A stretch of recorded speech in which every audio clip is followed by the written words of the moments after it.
Hey there, we're about to go on a pretty fascinating journey right into the heart of modern electronics. We're going to uncover a component that, even though you can't see it at all, is the real brain behind pretty much all the tech you use every single day. So let's just start with a big question. When you think about your phone or your laptop, what do you picture as the central component? The actual brain that makes the whole thing tick. Okay, here's a little hint for you. Whatever it is, it's not just one. We're talking literally billions of them, all packed into the device you might be holding in your hand right this second. The scale is just mind-blowing. All right, let's pull back the curtain. We're talking about the MOSFET.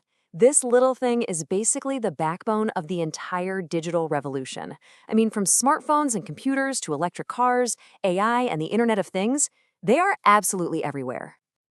Wow, that's a mouthful, isn't it? Metal oxide semiconductor field effect transmitter. But seriously, don't let that name scare you off. The core idea behind it is actually surprisingly simple.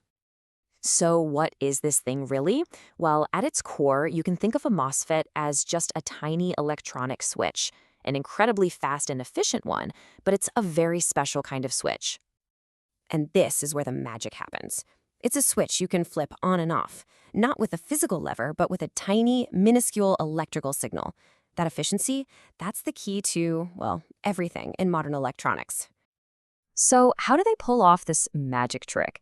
To really get it, let's actually build one from the ground up, piece by piece, so we can see exactly what's going on inside. Okay, step one. Everything starts with a foundation. In this case, it's a base layer, a substrate, made of what's called a p-type semiconductor. Just think of this as a special material that normally isn't great at conducting electricity, but, we can persuade it to. Moving on to step two. Now, into our p-type base, we're going to embed two pockets of a different material called n-type. So the p-type base is kind of like neutral ground. These n-type regions are just brimming with electrons that are ready to move. We give them special names: the source, which is where the electrons come from, and the drain, which is where they want to go. Okay, step three is crucial. Right now, there's no way for electricity to get from the source to the drain. There's a gap. We need a bridge. And the whole point of the MOSFET is to create that bridge, or channel, on command. The state of this channel is what decides if our switch is on or off. And for our final step, we add a super thin insulating layer of silicon dioxide, which is basically glass. And on top of that, we put a metal plate called the gate. Now here's the real genius of the design. This structure, a metal plate separated from the semiconductor by an insulator, is the exact recipe for another component called a capacitor. It lets the gate build up an electric charge without actually touching the parts underneath. And that right there is the secret to how this whole thing works. Okay, so we've got the anatomy down. Now for the fun part. How does this structure actually work like a switch? Let's see it in action. It all comes down to that gate. Let's look at the most common type of MOSFET. On the left, you see what happens when there's zero voltage on the gate. The path is blocked. But look at the right. When we apply just a small positive voltage, something magical happens. The path opens right up. And this shows you the result perfectly. No voltage, no conductive channel between the source and drain. The switch is open, or off. But when you apply that positive voltage to the gate, an electric field creates that conductive channel, closing the switch and letting the current flow. It's on. There's a really great way to picture this, and it comes right from the source material. Think of it like a water faucet. You're controlling this huge flow of water, but you're doing it just by touching a button. A tiny action controlling a massive flow. Now, the switch we've been talking about is the most common one out there, but just so you have the full picture, it kind of has a sibling. The one we've been looking at is called an enhancement type.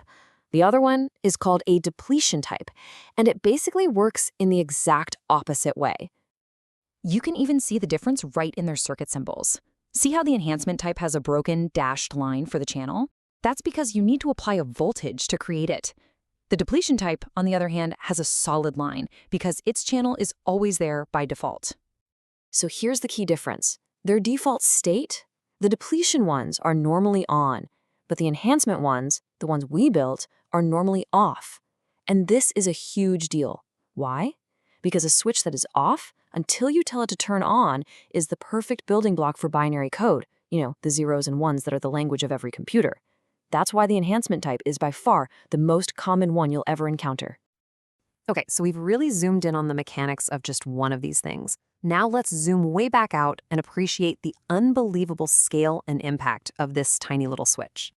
And I do mean billions. We're not talking thousands or even millions. Modern microprocessors have billions of these transistors packed inside. This incredible density is what drives the famous Moore's Law, that observation that computing power roughly doubles every 2 years. It's all because we keep figuring out how to make these little switches smaller and smaller and smaller. And their combined action, well, it's what powers our entire world. Every single tap on your smartphone, every calculation your computer makes, the complex systems in modern cars, drones, all your smart home devices, even the massive computations behind artificial intelligence, it's all built on this foundation. So here's the big takeaway.